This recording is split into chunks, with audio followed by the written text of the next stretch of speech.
Once this thing learns a skill, that information, that knowledge base is transferable to all other units in the fleet. Is that correct? One robot learns, information passes to all of them in the entire fleet. Exactly. And that's crazy. And that lets our customers. Whoa, hold on there. See? Skynet, baby. Terminators.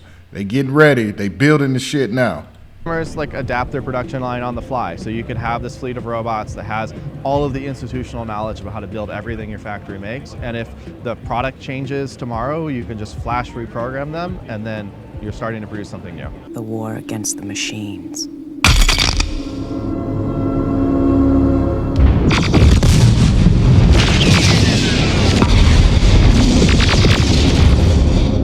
We one step closer. Nervous engineer.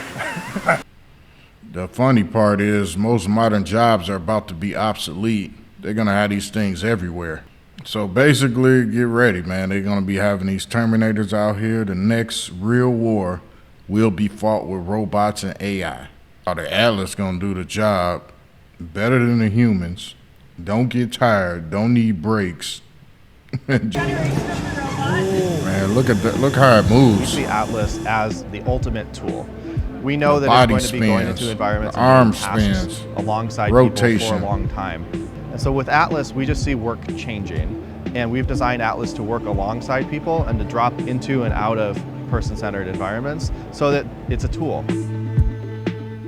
And we're the first humanoid robot to have a certifiable safety system. So we've learned from the autonomous vehicle industry about how you can really reliably detect people and hazards around the robot, and the robot has that built in, because we know that to deploy this for real, you need to get the factory safety officers on board. You need to have a system that's designed for that from the beginning. So we've...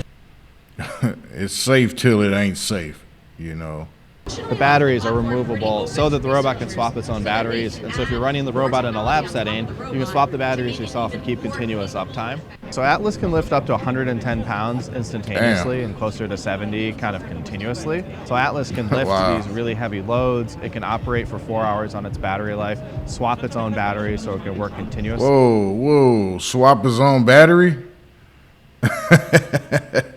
Hey man, look, okay, I keep telling y'all. Atlas has these joints that can spin all the way around. And so we're inspired by the human form, but not limited by it. And that means that Atlas can move faster than a person through different tasks, much more ergonomically.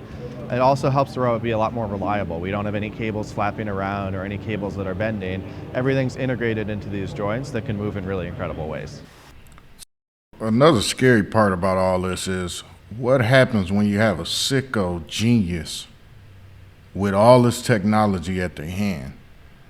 You can't even imagine what they're gonna do with it. See, that's scary.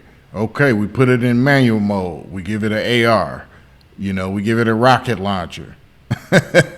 Hey man, this shit endless. You know, so many things that can go wrong. Tricks.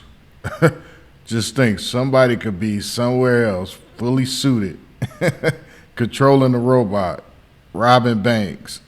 Feels like to me we're getting dangerously close to a world where these things are going to be incredibly capable to do things all by themselves. How do you see these units coexisting with human beings in the future? So we're not trying to make a robot person. We're trying to make this tool that's relatable, that's understandable.